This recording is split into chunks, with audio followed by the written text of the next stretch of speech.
Have you ever opened the book of Genesis, started reading, and then thought, wait a minute, right at the very beginning you get a creation story, and then it seems to start all over again with a totally different one? Well, today, we're going to dive into that fascinating puzzle. So this is the big question, right? Why are there two of them? Genesis chapter 1 gives us this grand, sweeping account, and then chapter 2 comes along and seems to hit the reset button, giving us a different sequence of events and a completely different vibe. So what's the deal? Are they just contradicting each other, or is there something much deeper going on here? Well, a really helpful way to think about this, coming from scholars like Dr. Kenneth Mathews, is that these two accounts aren't fighting each other at all. Nope, they're actually complementary. You can think of it like a filmmaker telling a story. First, they give you the epic, wide-angle shot, and then they zoom way in for the intimate close-up. And this slide just lays it out perfectly. On the left, you've got Genesis 1. That's your wide-angle lens. It's the grand, cosmic overview of everything being created in 6 days. Then on the right, Genesis 2 is the close-up. It zooms in on the most important part of that story, day 6, and gives us a really personal, detailed look at how humanity came to be. So let's actually put them side by side, because when you see the differences in their style, their language, and their focus, you start to see that they each have a very distinct purpose. Okay, check this out. In Genesis 1, the setting is the entire universe. The pace is super fast, day after day after day, and the language is really formal and rhythmic. But in Genesis 2, the world shrinks down to just one garden, the pace slows right down to focus on that one day, and the language becomes much more like a story, very earthy. And notice that last one. The name for God actually changes. That is a huge clue.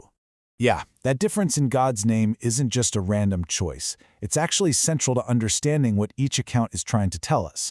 Each name reveals a totally different side of God's character. So in Genesis 1, the name you see over and over is Elohim. This name paints a picture of God as the all-powerful, majestic, transcendent creator. This is the God who is so powerful he just has to speak, "Let there be light," and the entire universe snaps to attention. But then, bam, Genesis 2 hits, and we get Yahweh, which is often translated as the Lord God. This is God's personal covenant name. It reveals a God who isn't distant, but who is right here with us, relational, engaging directly with his creation. That shift in name is a signal. We're moving from the cosmic to the personal. And you see that intimacy most clearly in how Genesis 2 describes the creation of humanity. I mean, it is a complete change of tone from chapter 1. Here, God literally gets his hands dirty. Yeah. The text starts using these really human-like terms to describe God. He's not just a far-off commander issuing orders. He's portrayed as a craftsman, an artisan. First as a potter shaping clay, and then even as a surgeon performing a very delicate operation. Let's look at how it happens. First, Yahweh God forms the man from the dust of the ground, just like a potter with clay. Then, in this incredibly intimate moment, he breathes the breath of life right into the man's nostrils. And with that breath, the man becomes a nephesh, a living being, a whole, unified, animated person. And get this, the Hebrew language itself has this amazing little detail built right in. The word for man is Adam. The word for ground is Adamah. They sound almost identical, and that's on purpose. It's this constant reminder of where we come from, our deep connection to the earth, and even our fragility. But then the story hits a snag. For the very first time in this whole creation narrative, something is declared not good. The man is alone. And that one phrase sets the stage for God's next incredible act of creation. So God performs this surgery, forming the woman from the man's side. And when the man sees her, his reaction is just poetry. This is a cry of recognition. He's basically shouting, "Finally, someone like me, from me, who corresponds to me." And, you guessed it, there's another brilliant bit of wordplay here. The Hebrew word for man is ish. The word for woman is isha. You can literally hear the connection. It just beautifully shows their profound unity. They belong together. So what's the end result of all this intimate, hands-on creation?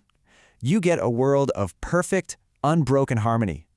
Genesis 2 wraps up by painting this beautiful picture of the world exactly as it was meant to be. And this harmony worked on 3 different levels. First, there was perfect harmony between God and humanity. Second, perfect harmony between the man and the woman. They were a team. And third, a perfect harmony between humanity and the world around them. But right in the heart of this perfect garden, The story places two very specific trees. And they weren't just for looks, they were deeply symbolic. They represented a fundamental choice that humanity was going to have to make. On one hand, you had the tree of life, which represented the gift of living forever, sustained by God's presence. And on the other, you had the tree of the knowledge of good and evil. This one represented wisdom, but it came with a clear boundary from God. It was really a choice: trust God's wisdom or try to seize that wisdom for themselves. So when you put it all together, you can see these stories aren't clashing at all, right? They're two essential views of the same reality. Genesis 1 gives us the powerful creator Elohim with a grand cosmic plan, and Genesis 2 gives us the personal God Yahweh, who wants an intimate relationship with the people he lovingly crafted with his own two hands. And so we're left with this picture of a world in perfect harmony, a world designed for humanity to thrive with God right there.